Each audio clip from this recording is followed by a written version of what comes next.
রাষ্ট্রপতি মোহাম্মদ শাহাবুদ্দিন বেশ বিস্ফোরক কিছু তথ্য দিলেন। বাংলাদেশের গণমাধ্যম কালের কণ্ঠকে দেওয়া বিশেষ সাক্ষাৎকারে মোহাম্মদ শাহাবুদ্দিন জানিয়েছেন কিভাবে অন্তর্বর্তী সরকারের সাবেক প্রধান উপদেষ্টা ডক্টর মোহাম্মদ ইউনূস প্রতি পদে পদে তাকে অন্ধকারে রেখেছিলেন, কিভাবে তার উপরে মানসিক নির্যাতনে রেখেছিলেন এবং রাষ্ট্রপতির ভাষায় তাকে প্রতিবন্ধী করে রেখেছিলেন। এর বিবরণ তিনি এভাবে দিয়েছিলেন, ডক্টর মোহাম্মদ ইউনূস ক্ষমতায় আসীন হবার পর থেকে একটি বারের জন্য তার সঙ্গে কোনো কিছুতে সমন্বয় করেনি, তার সঙ্গে কোনো প্রকার যোগাযোগ রাখেননি, বরঞ্চ তার পররাষ্ট্র মন্ত্রণালয় থেকে ডক্টর মোহাম্মদ ইউনূস বারবার রাষ্ট্রপতি মোহাম্মদ শাহাবুদ্দিনকে বিভিন্নভাবে হেনস্থা করেছিলেন।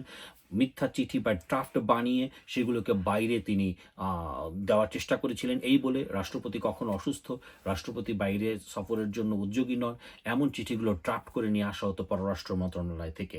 এমনই একটি চিঠির ব্যাপারে মোহাম্মদ শাহাবুদ্দিন তখন ঘোরতর আপত্তি জানিয়েছিলেন এবং সেটিকে প্রশ্নবোধক চিহ্ন দিয়ে বলেছিলেন এটি শিষ্টাচার বহির্ভূত।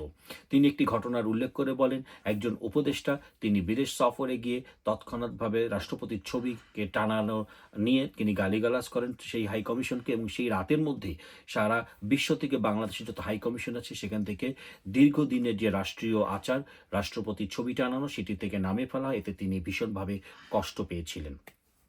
তবে রাষ্ট্রপতি মোহাম্মদ শাহাবুদ্দিন বারবারই বলেছেন, অনেকবার তাকে সরাবার উদ্যোগ নেওয়া হয়েছে, কমপক্ষে ৩ বারের কথা তিনি বলেছিলেন।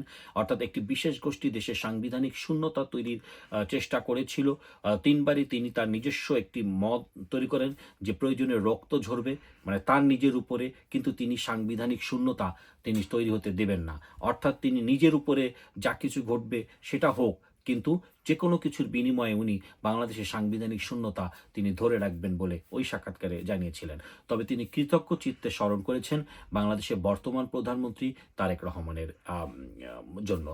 তিনি বলেছিলেন, ওই বিশেষ সময় বিএনপির শীর্ষ নেতৃত্ব তাকে আশ্বস্ত করেছিল এবং বলা হয়েছিল যে বাংলাদেশের সাংবিধানিক শূন্যতা কোনোভাবে বিএনপি হতে দিবে না, এবং বিএনপির পক্ষ থেকে মূলত শীর্ষ নেতৃত্ব অর্থাৎ তখনকার সময় তারেক রহমান তিনি বলেছিলেন, আমরা সাংবিধানিক ভাবে আপনি আপনার ইয়েটি চালিয়ে যান, আমরা আপনার পাশে আছি।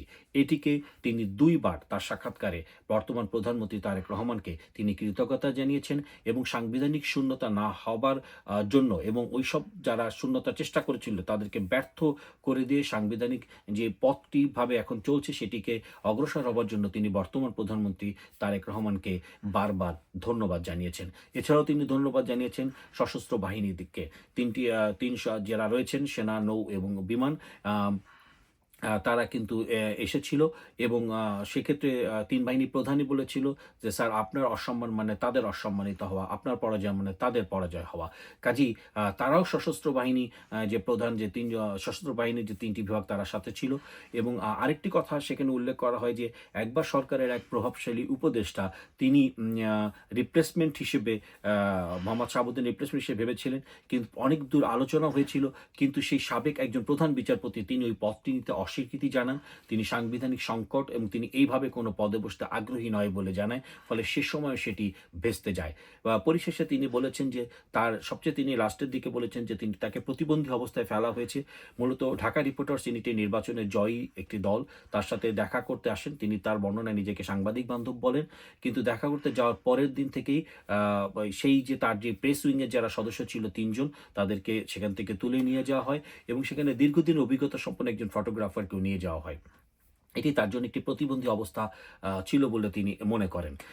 পুরো সাক্ষাৎকার জুড়েই সেখানে ওই যে রাতের কথা, যে রাতে মব তৈরি করার চেষ্টা করা হয়েছে, বিভিন্ন নামে বেনামে করা হয়েছে, তার বর্ণনায় এটি মূলত একটি বিশেষ গোষ্ঠী থেকে বিভিন্ন নামে বেনামে এসেছিল তারা সাংবিধানিক সংকট তৈরি করার জন্য, সাংবিধানিক শূন্যতা তৈরি করার জন্য।